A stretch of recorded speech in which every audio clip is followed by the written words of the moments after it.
카이엔은 태생부터가 포르쉐의 구원투수 그리고 포르쉐의 미래를 상징하는 모델이었습니다. 생각해보면 카이엔은 2002년에 처음 나왔는데 그 전에 이 1990년대 말 당시에 포르쉐는 진짜 망하기 직전이었어요. 그런데 카이엔이라는 모델이 나오면서 포르쉐라는 브랜드를 완전히 기사 회생시켜줬죠. 이번 카이엔 일렉트릭도 마찬가지입니다. 포르쉐의 작년 영업이익도 98%가 떨어진 절체절명의 위기 상황인데 이 위기를 다시 한번 극복할 수 있는 구원투수 그리고 포르쉐의 전기차 미래를 상징하는 모델이 될 수 있을지 이 카이엔 일렉트릭 한번 끝까지 살펴보시죠. 신형 카이엔 일렉트릭 크기부터 살펴보도록 하죠. 길이는 4985mm, 너비는 1980mm, 높이는 1674mm, 휠베이스는 3023mm의 크기를 갖춘 차로 나왔습니다.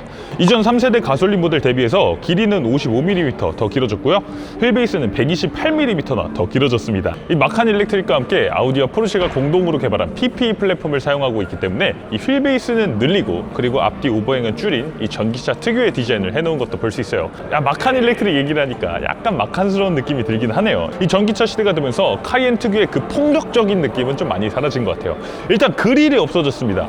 기존 카이엔은 그릴이 뻥뻥 뚫려 있었고 지금 모델은 이 그릴이 막혀 있기 때문이기도 물론 하겠지만 지금 이 보닛 부분도 굉장히 많이 매끈해졌습니다. 기존 카이엔 같은 경우는 이 부분에 파워돔이 솟아 있었어요. 그러니까 파워돔이라는 건 옛날 자동차에서는 이 V8 엔진이 너무 크다 보니까 이 엔진이 보닛 위로 뚫고 나오는 거였습니다. 그래서 이걸 감춰 놓으려고 이렇게 엔진이 블룩 중간에 솟아있는 이런 파워돔을 만들어 놓을 수밖에 없었던 건데 물론 그게 자동차가 신형이 점점 되고 플랫폼이 점점 발전하고 하면서 V8 엔진을 보닛 안쪽에 못 숨겨놓는 그런 차는 없었지만 그럼에도 불구하고 그 대배기량 엔진이 들어간다는 걸 상징적으로 보여주기 위해서 파워돔을 계속해서 적용해놨던 겁니다. 그런데 카이엔 일렉트릭은 전기차가 됐잖아요. 전기 모터는 아무리 커도 보닛 위로 삐져나올 일이 절대 없습니다. 그러다 보니까 카이엔 일렉트릭은 이 중앙에 있던 파워돔을 완전히 없애놓은 이런 매끈한 디자인을 해놓고 있는 걸 볼 수 있네요. 포르쉐는 언제나 논리적인 디자인을 하는 브랜드이기 때문에 전기차 시대에 맞는 디자인을 해놓은 것 같습니다.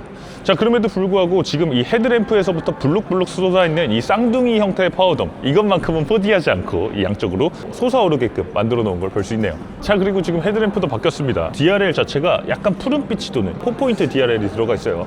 이것도 옵션인데 하늘색이 들어간 게 굉장히 멋있게 느껴지기도 하고 그리고 이 안쪽에 헤드램프는 HD 매트릭스 헤드램프가 들어갔습니다. 지금 한쪽에 픽셀이 32,000개씩 양쪽에 총 64,000개가 달려있다고 하는데 기본적으로 스마트 하이빔 그러니까 항상 상향등을 켜고 가면서도 이 반대편에서 마주오는 차나 앞에 가는 차가 있을 때는 그 부분만 소등을 해주는 이런 스마트 하이빔 기능도 당연히 제공이 되고요. 이 픽셀이 64,000개다 보니까 그 스마트 하이빔 기능을 더 부드럽게 작동시켜주는 것도 됩니다. 그리고 이 헤드램프 자체가 거의 빔 프로젝터급 성능을 갖추고 있기 때문에 내가 가는 차선에다가 이 라이트 카페트를 깔아주기도 해요. 그래서 내가 차선을 오른쪽으로 옮기면 이 카페트도 따라서 옮겨갑니다. 이 라이트 카페 사실 뭐 기능도 있어요. 야간에 내 앞에 노면에 지금 뭐 크랙이 있는지 포트홀이 있는지 이런 것들을 보여준다는 점에서 뭐 기능적인 역할이 있다고도 할 수 있겠지만 사실 그것보다 돈 쓴 느낌이 들잖아. 그런 느낌에서 이거 실제로 작동시켜보면 굉장히 만족스러운 느낌이 듭니다. 그리고 HD 매트릭스 헤드램프는 야간에 특히 도움이 되는 게 밤에 주행을 쭉 하고 갈 때 표지판을 어떻게 비추느냐가 굉장히 중요한데 이건 64,000개의 픽셀이 들어있는 헤드램프다 보니까 이 표지판 부분을 라이트를 약하게 비추는 그런 기능들이 제공이 됩니다.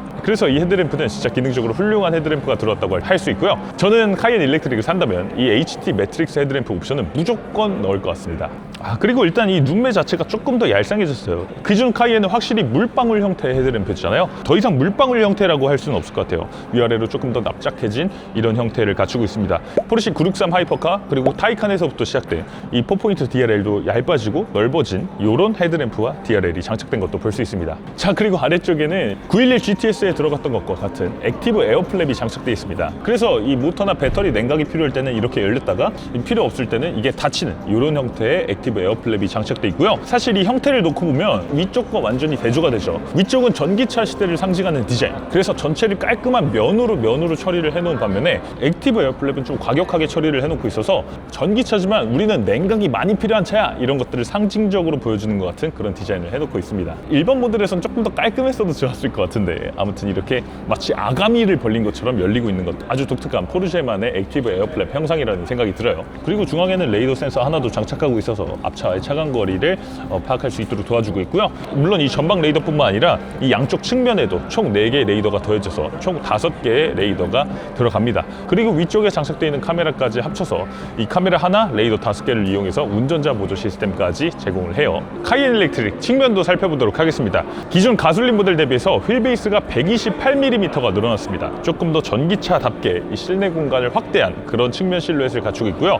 그러면서 기존 카이엔 같은 경우는 사실 프론트 오버행이 많이 나와 있었습니다. 이 카이엔 전기차가 되면서는 프론트 오버행이 굉장히 짧아지면서 이 휠베이스가 늘어났지만 차가 전체적으로 둔해 보이지 않도록 깔끔하게 처리한 느낌도 보여주고 있네요. 그리고 이번 카이엔 전기차에서는 카이엔 최초로 프레임리스 도어도 들어갔습니다. 이런 식으로 한층 더 이 차의 디자인을 매끈하게 만들어주고 있네요. 1열, 2열 모두 다 어쿠스틱 글래스가 들어가 있어서 이중접합 차음 유리로 외부에서 들어오는 소음을 조금 더 막을 수 있도록 만들어주고 있어요. 그리고 소프트 클로징도 들어가 있습니다. 이런 식으로 문을 대충 닫아도 스르륵 들어가는 고급차라면 갖추고 있어야 되는 기능들을 꼼꼼히 갖추고 있는 것도 볼 수 있네요. 카이엔 일렉트릭의 후면도 살펴보죠. 후면은 기존 카이엔보다 훨씬 더 과감하게 바뀌었습니다. 누가 포르쉐라는 거 모를까봐 브레이크 등에 포르쉐 이 레터링까지 이 테일램프이자 브레이크 등으로 만들어 놓은 거 볼 수 있고, 카이엔 터보로 넣어보면 이런 식으로 포르쉐 액티브 에어로라는 것도 장착이 되어 있습니다. 이 안쪽으로 들어갔다가 바깥으로 나왔다가 하는 날개인데 이렇게 물방울 형상으로 뒤쪽으로 길게 뽑혀 있는 이런 형상이 공기역학적으로 가장 유리한 형태다라고 이야기하는데, 그런 형상을 만들기 위해서 평소에는 SUV답게 뚝 뒤쪽이 끊겨 있다가 많은 주행거리가 필요할 때는 이 뒷부분을 꽁무니를 조금 더 늘려서 주행거리를 늘릴 수 있도록 하는 이런 트릭이 또 적용되어 있는 것도 볼 수 있고요. 그리고 요거는 실제로 이 뒤쪽에서 발생하는 와류를 어느 정도 끌어주는 역할도 한다고 합니다. 여러모로 봤을 때 포르쉐가 전기차 시대의 퍼포먼스를 극대화하기 위해서 여러 가지 노력을 해놓은 걸 알 수 있네요. 지금 포르쉐가 이 테일램프를 3D 라이트 스트립이라고 이야기하고 있는데, 저는 다른 일반적인 LED 테일램프와의 차이점은 크게 느끼지 못할 것 같아요. 3D라고 하기에는 LED 램프의 품질이 뭐 특출나게 더 뛰어난 느낌은 아니기는 합니다. 트렁크도 한번 살펴보도록 하죠. 트렁크 기본적으로 VDA 기준 781리터의 공간을 보여주고 있고요. 2열 폴딩 시에는 1588리터까지 이 트렁크 공간이 확장되는 걸 볼 수 있어요. 그러면서 이 에어 서스펜션이 들어간 모델이기 때문에 이 버튼 한 번으로 이 뒤쪽을 리프트하는 이런 기능도 작동이 됩니다. 그리고 2열 폴딩, 그리고 다시 시트를 세우는 것도 모두 다 전동으로 작동이 됩니다. 그리고 카이엔은 어쨌든 럭셔리 SUV이다 보니까 이런 식으로 버튼에 LED 조명을 달아놔서 어두운 환경에서도 사용자가 언제든지 잘 작동시킬 수 있도록 만들어놨어요. 이런 것들도 디테일인데 이 값비싼 SUV답게 꼼꼼하게 기능을 갖추고 있는 걸 볼 수 있네요. 자, 그리고 트렁크 하단에 이런 식으로 히든 스페이스라면 히든 스페이스라고 부를 법한 이 작은 공간도 배치시켜 놓고 있는데, 이 부분은 카이엔 일렉트릭이 정식으로 국내에 판매하고 나면 이 비상등 삼각대나 아니면 소화기 같은 걸 딱 넣을 수 있는 그 정도 공간으로 느껴지네요. 자, 그리고 지금 측면에서 휠 안쪽도 보면 투챔버 투밸브 에어 서스펜션이 장착돼 있어요. 그러니까 투챔버 투밸브 에어 서스펜션이라는 건 말 그대로 공기 주머니도 2개, 댐퍼 안에 이 오일 회로도 2개라는 겁니다. 그래서 에어 서스펜션의 기본적인 기능인 이 차고를 위아래로 높여주고 낮춰주는 이런 기능에 더해서 댐퍼의 감쇄력 같은 것도 적극적으로 조절해서 서스펜션 세팅을 이 도로 상황에 맞게, 주행 상황에 맞게 부드럽게 풀었다가 단단하게 잡았다가 이런 것들을 번갈아 가면서 할 수 있을 걸로 예상됩니다. 그리고 여기 에어 서스펜션 기본에 여러분들이 옵션을 추가하시면 포르쉐 액티브 라이드 PAR까지 기본으로 적용됩니다. PAR은 유압을 이용해서 순식간에 차고를 쑥 들어주고 순식간에 차고를 또 쑥 내려주는 그런 기능이에요. 그래서 뭐 예를 들어서 차 문을 열 때 차 문이 쑥 올라갔다가 뭐 쑥 낮아졌다가 조금 더 승하차 편의를 높여주기도 하고, 그리고 뭐 브레이킹을 강하게 걸었을 때 앞쪽이 급격하게 노즈 다이브 현상이 발생하게 되잖아요. 이런 물리적인 현상이 발생할 때 강제적으로 유압을 이용해서 앞쪽을 쑥 들어주는 겁니다. 그래서 극단적으로 차체가 수평을 유지하게끔 하는, 이렇게 스포츠 주행에도 도움이 되고 일반적인 승하차 상황에서도 도움이 되고, 이런 이 포르쉐 액티브 라이드 기능까지 옵션으로 선택할 수가 있는데, 그 옵션 가격 1220만 원입니다. 카이엔에서 굳이 PAR까지 필요할까? 에어 서스펜션이면 충분한 것 같아요. 자, 그리고 휠은 지금 터보에 장착된 22인치 휠, 그리고 일반 모델에도 22인치 휠까지가 모두 다 옵션으로 들어가고요.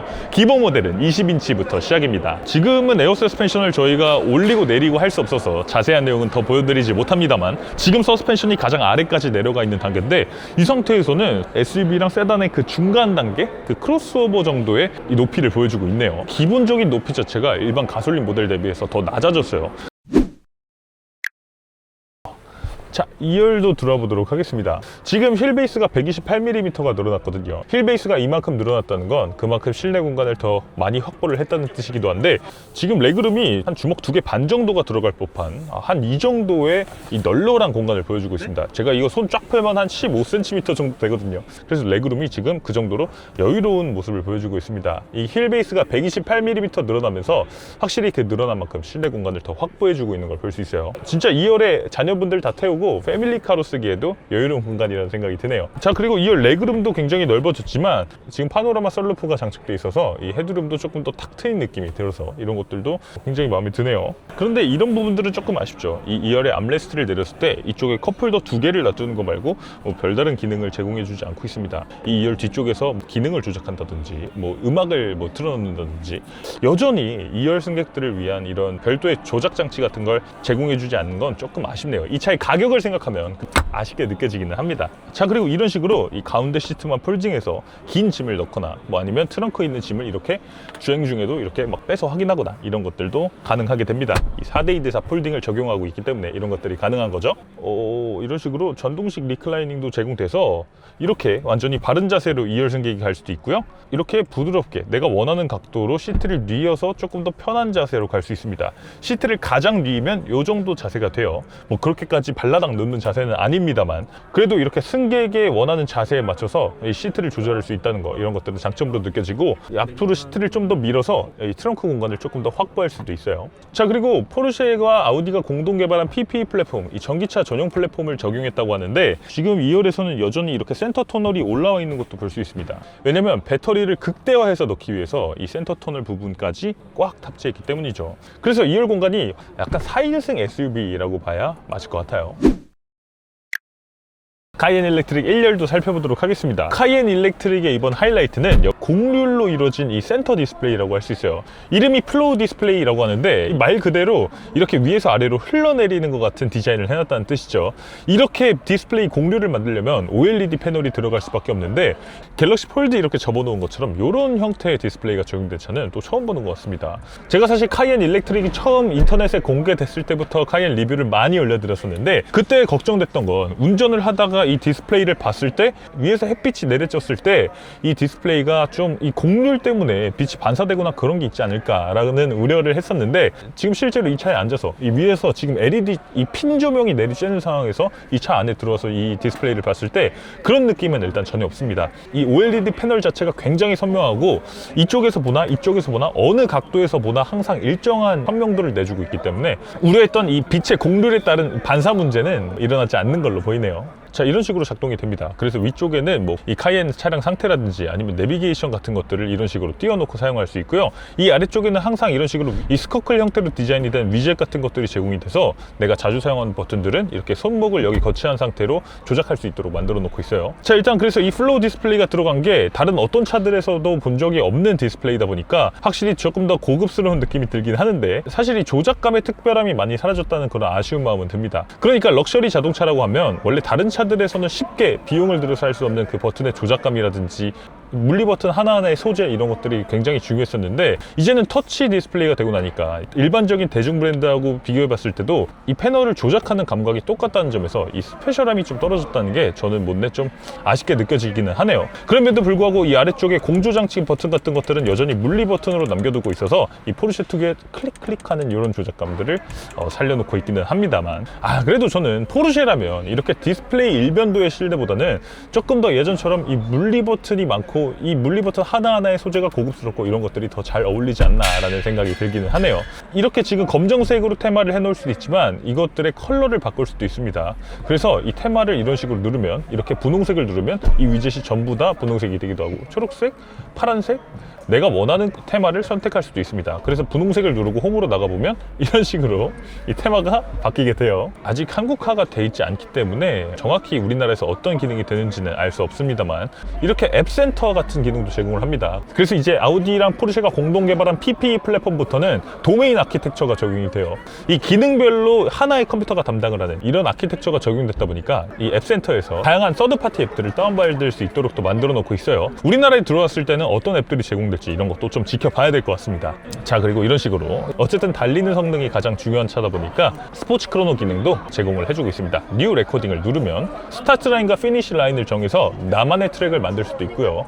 포르쉐는 역시 스포츠카 메이커, 이 스포츠카를 어떻게 만들어야 되는지는 확실히 잘 알고 있는 것 같아요. 이 디스플레이가 시대가 되더라도 말이죠. 자, 그리고 만약에 조수석 디스플레이가 없으면 이렇게 이쪽이 그냥 플라스틱 블랙 하이글로시 패널이 됩니다. 디스플레이가 있어야 될 거 아니에요. 디스플레이가 없으니까 이 부분이 그냥 아무 무늬 없는 블랙 하이글로시 패널이라는 건 조금 섭섭하게 느껴지기도 한데요. 이 부분에 차라리 무슨 무늬라도 좀 넣어주지. 이 포르쉐답게 그런 것들이 좀 필요하지 않았나라는 생각은 들어요. 독일차다 보니까 역시 운전 중에는 핸드폰 볼 생각도 하지 마 라는 의미로 무선 충전 패드가 이 안쪽에 깊숙하게 숨겨져 있습니다. 만약에 저기는 너무 멀다 하면 이렇게 이 위쪽에 커버를 당겨서 이 위쪽에 핸드폰을 올려놓을 수도 있게 만들어놨는데 여기서는 무선 충전 같은 기능은 제공이 되지 않습니다. 자, 그리고 암레스트는 앞뒤로 이런 식으로 당길 수가 있습니다. 그래서 앞으로 당기면 이 뒤쪽 승객도 이쪽에 별도의 핸드폰이나 지갑 같은 짐을 올려놓을 수 있고요. 뒤로 밀어놓으면 이 안쪽에 있는 컵홀더 2개를 모두 사용할 수 있게 됩니다. 그리고 이 USB-C 포트가 지금 하나, 둘, 셋, 4개나 달려있어요. 이 카이엔은 사실 국내에서뿐만 아니라 이 미국에서의 수요도 굉장히 건재한 모델이거든요. 이 미국 사람들이 이렇게 충전기 막 달아놓고 막 여기 음료수 큰 거 빵빵 꽂아놓고 이렇게도 쓸 수 있도록 만들어 놓은 걸 볼 수 있네요. 자, 그리고 암레스트 앞으로 당기고 이 커버를 아래쪽으로 당기면 이런 식으로 안쪽 공간이 아예 보이지 않는 깔끔한 암레스트가 구현도 됩니다. 오늘 공개된 모델은 카이엔 일렉트릭 기본 모델 그리고 고성능 터보 모델인데요. 이 둘의 출력은 완전히 다릅니다. 기본 모델은 일반 주행 시 408마력, 런치 컨트롤 사용 시 최고 출력이 442마력까지 높아진다고 합니다. 그러면서 시속 100km까지 가속 시간 제로백은 4.8초라고 해요. 고성능 터보 모델은요, 일반 주행 시 857마력, 여기에 푸시 투 패스 버튼을 누르면 추가로 176마력이 더해져서 1033마력, 여기에 마지막으로 런치 컨트롤까지 사용하게 되면 최고 출력은 무려 1156마력이라고 합니다. 제로백은 단 2.5초, 제로 200도 단 7.4초에 불과하다고 해요. 이 포르쉐 카이엔이 세상에서 가장 빠른 SUV라는 타이틀을 다시 한번 가져왔네요. 기존에는 테슬라 모델 X 플레드가 제로 100 2.6초로 이 포르쉐 카이엔을 근소하게 따돌렸었는데 이 포르쉐 카이엔 일렉트릭 터보가 나오면서 다시 한번 그 기록을 0.1초 차이로 이겨내는 모습을 보여줍니다. 어쨌든 포르쉐는 전기차지만 달리는 차가 근본이기 때문에 이 달리는 성능에서도 1등을 포기할 수 없었던 것 같아요. 이 다음에는 페라리도 루체라는 전기차를 내놓게 될 텐데 전기 퍼포먼스카 경쟁도 아주 흥미진진하게 점입가경이 되고 있는 것 같습니다. 1000마력이 넘는 출력, 제로백 2.5초. 와, 진짜 대단하죠? 예전 같았으면 와, 1000마력 미쳤다, 역시 포르쉐다 라고 했을 텐데 사실 지금은 조금 감동이 떨어지는 것 같은 느낌도 있습니다. 전기 모터가 장착된 자동차잖아요. 전기 모터로 1000마력이라고 하니까 극한의 세팅을 했구나 라는 느낌이 들고 마는 거, 이런 건 조금 아쉬운 지점이라고 할 수 있겠습니다. 내연기관 엔진이 들어갔으면 1000마력이 아니라 한 500마력, 600마력이었어도 굉장한 감동이 있었을 텐데 이 포르쉐에서 우리가 기대하는 그 감동이 전기 모터에서는 그렇게까지 느껴지지 않는 것 같기도 해요. 자, 배터리는 LG 에너지 솔루션의 NCM 배터리가 탑재됩니다. 113kWh 대용량 배터리가 장착되고요. 셀을 바로 팩에 담는 셀2팩 구조도 적용돼서 에너지 밀도도 크게 높였다고 해요. 800V 시스템이 기본 적용됐고 400kW급 급속 충전도 지원된다고 하고요. 그래서 배터리 10%에서 80%까지 충전 시간은 단 16분에 불과하다고 합니다. 지금 시장에 나와 있는 전기차 중에서는 압도적으로 빠른 속도라고 할 수 있죠. 그러면서 대용량 배터리가 들어갔다 보니까 주행거리도 넉넉합니다. 일반 모델은 642km, 터보 모델은 623km를 주행할 수 있는데 요건 좀 널널한 WLTP 기준입니다. 그래도 국내 기준으로도 500km 한 초반대의 주행거리는 넉넉하게 인증받을 수 있지 않을까 싶어요. 네, 지금까지 이렇게 카이엔 일렉트릭의 국내 출시 현장을 살펴봤는데요. 이 차 시작 가격은 1억 4,230만 원부터였습니다. 사실 1000마력이 넘는 출력, 그리고 제로백 2.5초라는 수치는 우리에게 여전히 카이엔 일렉트릭이 왜 최고인지를 증명하는 것 같은 느낌이었어요. 그러면서 사실 전기차 시대의 진정한 퍼포먼스라고 할 수 있는 레벨 2 플러스 수준의 첨단 운전자 보조 시스템 성능 같은 것들은 탑재되지 않은 차다 보니까 아쉬운 점도 분명히 느껴지기는 했습니다. 하지만 카이엔이라는 자동차는 언제나 그런 차였어요. 항상 나왔을 때 이 포르쉐 팬들의 욕을 먹는 자동차, 포르쉐를 망하게 만들 거다라고 만드는 자동차였죠. 하지만 언제나 그 편견을 깨고 최고의 성과를 냈던 게 또 카이엔이기도 했습니다. 이 카이엔 일렉트릭이 이 전기차가 되면서 앞으로 소비자들에게 어떤 반응을 이끌어낼지 이 미래가 기대되는 이유입니다. 카이엔 일렉트릭에 대한 여러분들의 생각은 댓글로 자유롭게 남겨주시고요. 구독, 좋아요, 알림 설정까지 꼭 좀 부탁드리면서 오늘 차플레이 여기서 인사드리겠습니다. 이영빈이었습니다. 감사합니다.